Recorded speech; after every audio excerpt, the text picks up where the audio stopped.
महायुतीकडून हिंगोली लोकसभेसाठी हेमंत पाटील यांची उमेदवारी जाहीर झाल्यानंतर हेमंत पाटील यांच्या उमेदवारीला भाजपकडून कडाडून विरोध केला जातोय।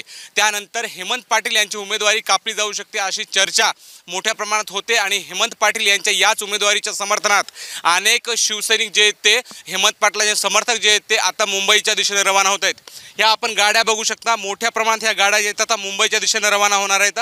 अजूनही अनेक गाड्या ज्या आहेत या गाड्यांना आता जॉईन करतील आणि इथून पुढे ते मुंबईच्या दिशेने निघणार आहेत। खरं पाहायला गेलं तर हेमंत पाटील हे विद्यमान खासदार आहेत आणि त्यांना सलग दुसऱ्यांदा उमेदवारी देण्यात आली होती, परंतु याच्याच विरोधात महायुतीकडूनच जे ते नाराजीचा सूर उमटत होता त्यांची उमेदवारी थांबण्यात यावी अशी मागणी केली जाऊ लागली होती आणि त्यानंतर जे ते हेमंत पाटील यांची उमेदवारी थांबवली जाऊ शकते अशा चर्चांना उधाण आलं होतं आणि त्याच हेमंत पाटलांच्या समर्थनात त्यांची उमेदवारी जे ते थांबू नये, त्यांची उमेदवारी कायम ठेवावी या मागणीसाठी हे शिवसैनिक जे ते आता मुंबईच्या दिशेने रवाना होत आहेत।